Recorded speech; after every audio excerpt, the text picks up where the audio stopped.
여러분 안녕하십니까? 2023년 3월의 마지막 날 31일을 맞았습니다. 우리 사무엘상 묵장도 마지막 장 31장으로 들어왔습니다. 제가 몇 구절 봉독합니다. 블레셋 사람들이 이스라엘을 침해, 이스라엘 사람들이 블레셋 사람들 앞에서 도망하여 길보아 산에 엎드려져 죽으니라. 블레셋 사람들이 사울과 그의 아들들을 추격하여 사울의 아들 요나단과 아비나답과 말기수아를 죽이니라. 사울이 패전함에 활 쏘는 자가 따라잡으니 사울이 그 활 쏘는 자에게 중상을 입은지라.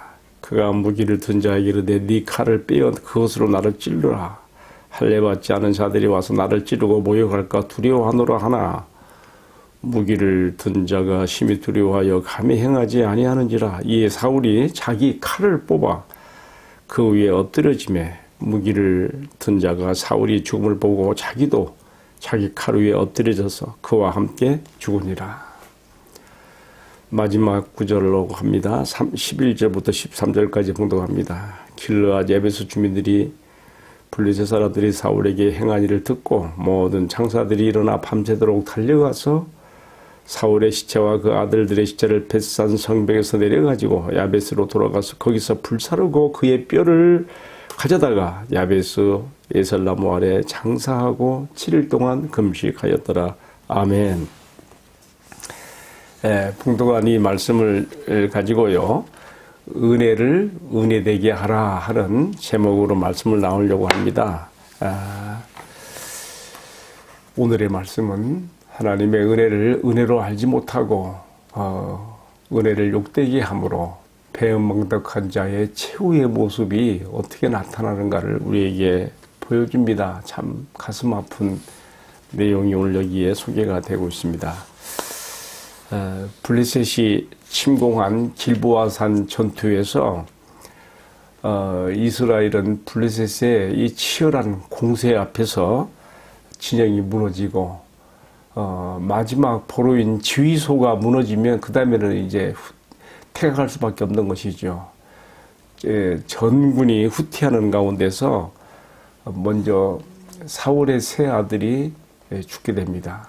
그리고 사울 역시도 활 쏘는 자에게 쫓기다가 그 활 쏘는 자의 그 활의 추격권 안에 들어와서 활에 맞아서 중상을 입고 이제 더 이상 전투 의지를 상실하게 되지요. 그때 사울이 걱정한 것은 저 할례 없는 자가 와서 나를 찌르고 모욕할까 두렵다 하면서 자기의 부관 병기 든 자에게 너의 칼로 나를 찔러 나로 하여금 이 모욕을 수치를 당치 않게 하라 하는데 그 부관이 그렇게 하기를 두려워하죠. 그러니까 사울이 자기 칼집에서 칼을 빼내어서 그 위에 자기가 엎어져서 죽게 되고 그 모습을 본 옆에 있는 부관도 같이 이렇게 자기 칼을 빼어 그 위에 엎드려져 자결로 끝나는 것을 보게 됩니다.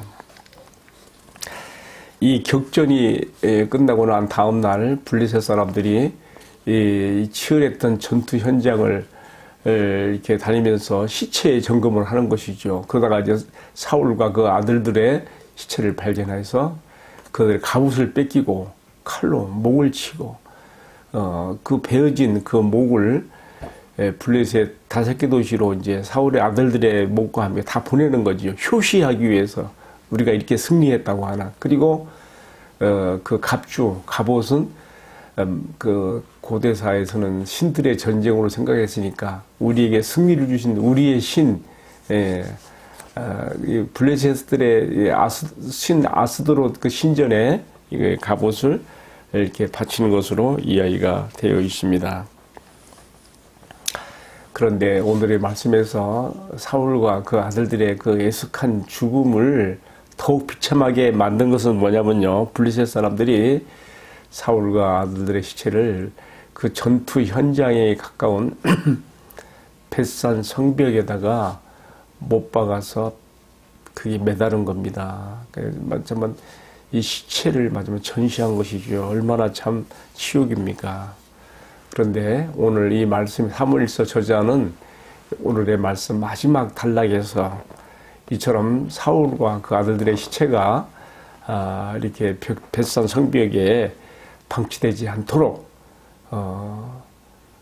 누군가가 와서 그 시체를 거두다가 장사를 지냈는데 그 누군가면은 그 전투 현장에서 그렇게 멀지 않은 길르앗 야베스 사람들이 장정들을 뽑아서 밤새도록 그들이 길을 달려 그 시체를 끌어내려서 자기들의 고장 길르앗 야베스로 가져가서 거기서 불살라서 그 뼈를 에셀나무 아래 묻어 최소한의 장례라도 이렇게 드리게 되었다 하는 이야기로 마치고 있습니다.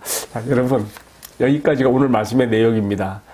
그런데 이 사무엘서 저자가 지금 이 이야기를 통해서 무엇을 말하고 싶은가요? 특별히 그 마지막 단락이 되는 길르앗 야베스 사람들이 밤새도록 길을 달려서 그 장정들을 뽑아서 보냈겠죠. 그들이 사울과 아들들의 시체를 매다른 그 성벽에서 끌어내려서 장사 지냈다고 하는 이 정말 숙연하고 정말 그 마음에 그 참 다지는 이 이야기를 읽으면서 이 사무엘서 저자는 지금 무엇을 여기서 말하고 싶을까 생각해 보게 됩니다.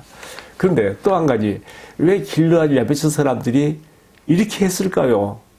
그 사람들 말고서도 그 주변에 다른 성읍의 사람들이 있었는데 왜 이렇게 했을까요? 우리가 이 배경을 이해하려면 사무엘상 11장으로 가야 됩니다. 사울이 이스라엘의 왕위에 오른 초기에 어떤 일이 있었는가 하면 하나님께서 사울의 그 왕위에 오른 것에 대한 어떤 그 증명을 백성들에게 주기 위해서 그렇게 한 것 같은데요. 이 길르앗 야베스 사람들과 가까운 암몬 지역의 사람, 이방인이 쳐들어왔어요. 그래서 심한 모욕을 막 주면서 위협했습니다. 그때 야베스 사람들이 사울이 있는 기브아에 사람을 보내어서 지금 자신들의 상황을 알렸을 때에 사울이 와서 그 정말 길르앗 야베스 사람들을 위협하고 모욕한 그 암몬 사람들을 다 물리치고 구원했거든요.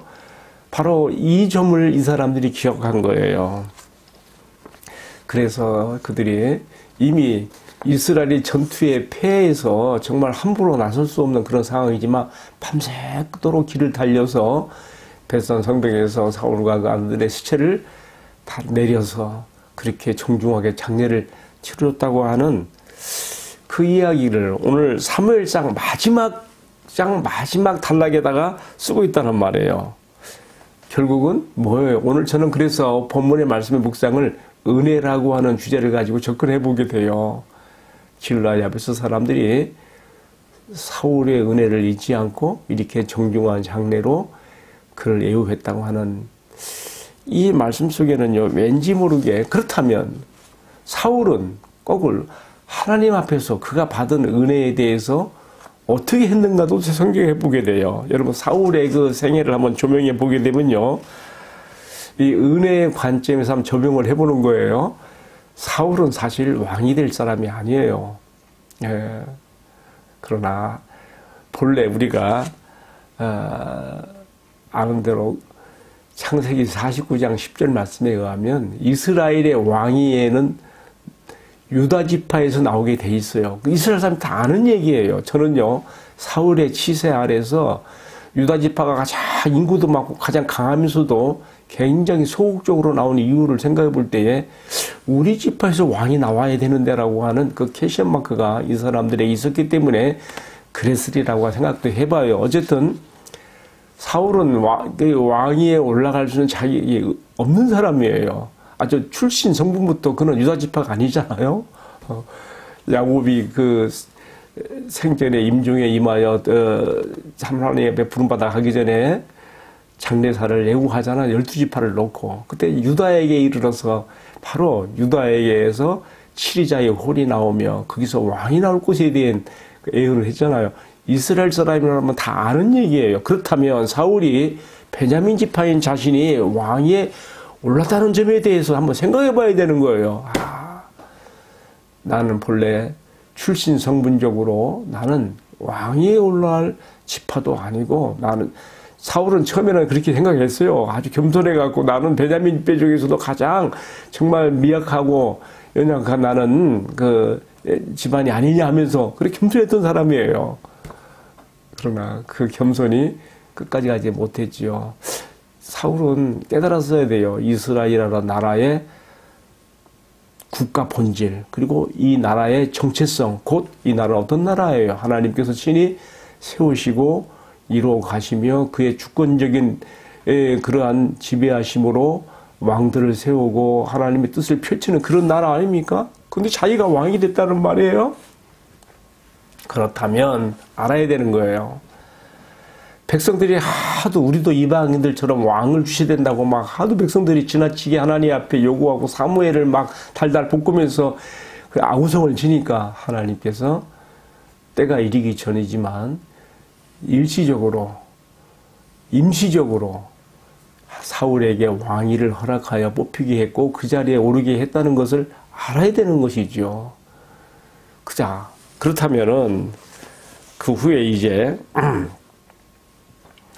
다윗이라고 하는 젊은이가 나타나서 정말 막 그 이스라엘의 유배되었던 블레셋의 골리앗도 이기고 최고의 야전 사령관이 되어서 그가 가는 곳마다 아주 지혜롭게 행하여 블레셋을 물리치며 백성들에게 존경을 받을 때, 그랬잖아요. 백성들이 사울은 천천히, 다윗은 만만이라 했을 때에 정말 하나님의 나라로서 이스라엘의 국가 본질과 정체성을 아는 사울이라면은 자기 자리에, 왕위의 자리에 연연하지 않고 그 자리를 다윗에게 이양해야지 되는 거예요. 그게 바로 하나님께 자격 없는 자가 은혜를 받아서 은혜 받은 자의 왕위에 올랐다면 마찬가지로 하나님의 은혜로 되어진 것 또한 하나님의 은혜가 흘러가게 되어지도록 하나님의 은혜 받아 왕위에 오를 제목이 된 그런 다윗에게로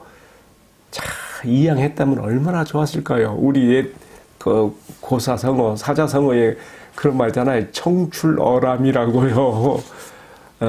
제자가 스승보다 더 잘되고 더 많이 알게 되고 높아지는 그런 뜻 아니겠어요? 좀 뭐 자세한 설명을 생략하겠습니다. 그런 것이 있어야 되는 것이죠. 그러나 사울은 그러지 못했습니다. 이방의 왕들처럼 내가 어찌 내 왕위를 저자에게 줄 수 있겠는가 해서 계속해서 세습 왕위를 이어가기 위해서, 이게 하나님의 뜻이 아니란 말이에요. 하나님의 뜻은 유다 지파에서 왕이 나와야 되는 거예요. 하나님의 그 영원하신 경륜 가운데 이어가는 구속사의 그 흐름이 그렇지 않습니까?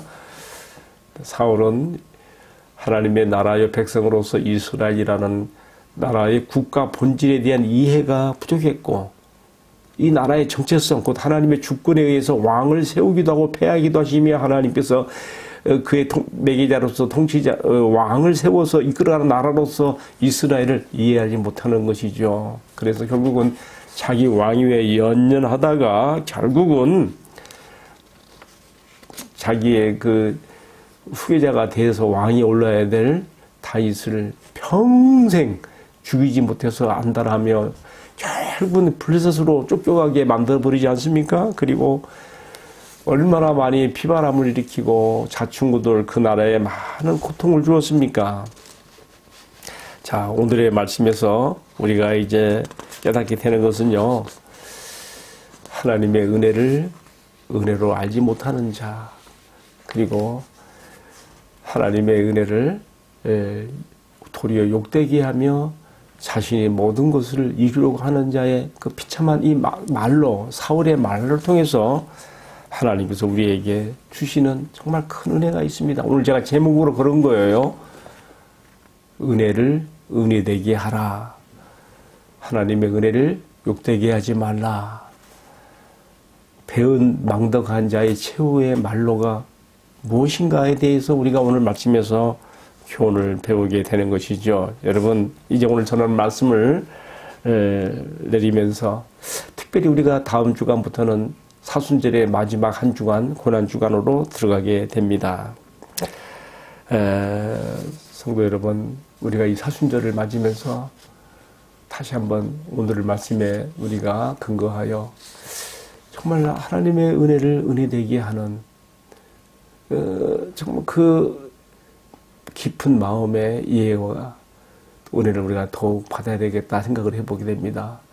왜 사무엘서 저자가 사무엘상의 마지막 장 마지막 탈락을 사울에게 은혜 받았던 길르앗 야베스 사람들의 이야기로 마감을 시키면서 그 은혜의 그 관점으로 또 사울의 생애를 조명해 보게 하며 또 그 가운데서 우리가 받을 교훈이 무엇인가를 도전하고 생각하게 하는가 생각해 볼 때에 정말 우리가 사순절을 앞에 놓고 우리가 받은 은혜가 말로 닿을 수 없이 크잖아요. 죄와 마귀의 총이 되어서 영원히 헤어날 수 없고 하나님의 진노와 심판밖에 받을 것이 없는 우리를 하나님께서 어찌하여 아들을 우리에게 보내셔서 그 아들의 목숨을 대신 내어주시고 우리를 모든 죄악을 대신 담당하게 하시고 그 십자가에서 우리 모든 저주를 대신 다 짊어지게 하시고 우리에게 이러한 하나님의 자녀됨의 은혜와 제사함의 은총과 우리에게 하나님과 교통하게 되어지는 그 생명의 길을 열어놓으셨습니까? 길르앗 야베스 사람들이 사울의 은혜를 기억해서 사울의 그 비참한 마지막에 그 최소한의 예를 갖춘 장례를 치러줬다는 그 말씀을 생각해 보면서 벳산 성벽에 매달린 사울을 끌어내려 장례 치른 그 길르앗 야베스 사람들의 심정으로 내가 이 사순절 기간에 나를 위하여 십자가에 몸버려 풀려 십자가에 달리신 주님을 십자가에서 내리는 마음으로 누가 했습니까? 아리마대 사람 요셉과 또 니고데모 몇몇 사람들이 했지요. 이번 고난의 한 주간은 정말 그런 은혜 받은 자가 마땅히 갖춰야 될 애유와 정중함으로 나의 주님을 내가 깊이 생각하고 내가 주님에 대한 나의 마음을 드려야 될 것을 마음 깊이 생각하면서 이제 사무엘상 묵상을 마치면서 이제 내일 모레부터 시작되는 고난주간 마지막 사순절의 한 주간으로 들어가게 됩니다. 함께 기도하겠습니다. 사랑하시는 주님, 벳산 성벽에 매달린 사울의 시체를 내려서 정중하게 장례를 치른 길르앗 야베스인들의 심정으로 나도 비참한 십자가에 달리신 주님의 시신을 내려서 거두는 자의 은혜에 참여하며 내가 주님께 받은 은혜에 티끌만큼이라도 보답할 수 있는 심정으로 이 고난의 한 주간을 맞이하게 하시며 사순절의 마지막 한 주간을 보낼 수 있게 하여 주옵소서. 주님, 나 같은 죄인을 위해서 십자가 위에서 몸버려 풀려 죽으시고 거기 지옥의 자리에 매달리신 주님을 내 가슴으로 끌어안고 내리는 길르앗 야베스 사람들의 심정으로 이 한 주간을 보내게 하시며 아디마렛 사람 요셉의 심정으로 이 한 주간을 보내면서 더 깊은 주님의 은혜에 들어가는 저와 또 이 말씀을 시청하고 함께 기도하는 모든 성도들이 되게 하여 주옵소서. 이 모든 말씀을 우리들의 존귀하신 주님이신 예수 그리스도의 이름으로 기도하옵나이다. 아멘. 예, 마쳤습니다. 감사합니다.